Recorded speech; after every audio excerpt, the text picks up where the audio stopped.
అచ్చెన్నాయుడు గారు జోక్యం చేసుకుని మాట్లాడినప్పుడు ఆ మీదకు వచ్చేసి ఆయన బూతులు తిట్టేసి ఆయన దున్నపోతులాగా వర్ణిస్తూ మాట్లాడారు.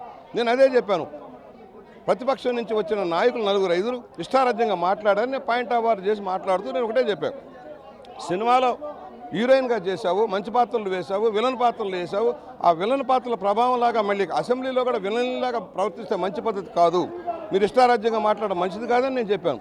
దానికో దూకుడుగా నా మీదకి వచ్చి కొట్టాలని ప్రయత్నం చేయటం ఇదే ప్రజాస్వామ్యం. ప్రతిపక్షానికి అవకాశం ఉంది, మాట్లాడవచ్చు. అంతేగాని మాట్లాడితే ట్రెజరీ బెంచ్ల మీద దూసుకురావటం శాస్త్రాలు వీళ్ళు ఇష్టారాజ్యం కాదు కదా అంటే ఎప్పుడు సాగుతుంది? అసలు నీ హద్దులు దాటి మీరు రావడం తప్పదు. అందువల్ల హద్దుల్లో ఎవరి హద్దుల్లో వాళ్ళు ఉండాలి. ప్రతిపక్షంలో మీకేమో అధికార పక్షం వెళ్ళకూడదు, అధికార పక్షంలో ప్రతిపక్షంలో కావాలంటే పోడియం దగ్గరికి వెళ్తారు, స్పీకర్ పంపిస్తారు, అంతవరకు.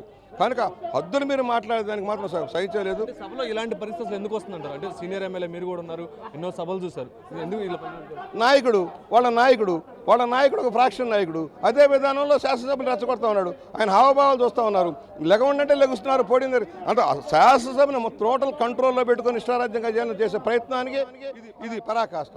మేము చూస్తాం శాసనసభను ఎలా నడిపించుకోవాలో, ఎలా నడవాలో, ఏ విధంగా ప్రజాస్వామ్య పరిష్కారం కావాలో దాన్ని మేము ప్రయత్నం చేస్తాం. శాసనసభలో ప్రజా సమస్యల వేదికగా ఉండాల్సిన సభలో అంటే సభ్యులు ఇలా ప్రవర్తించడం ఎలాంటి ఘటనలు ఉండదు కూడా అసలు ఎలాంటి ప్లానింగ్ ఉంటే కూడా బాగుంటుంది. చూడండి, వీడియో చూడండి, ఏం జరుగుతుందో మీరు చూడండి, టీవీల్లో చూడండి, చూసి మీరే మాట్లాడండి.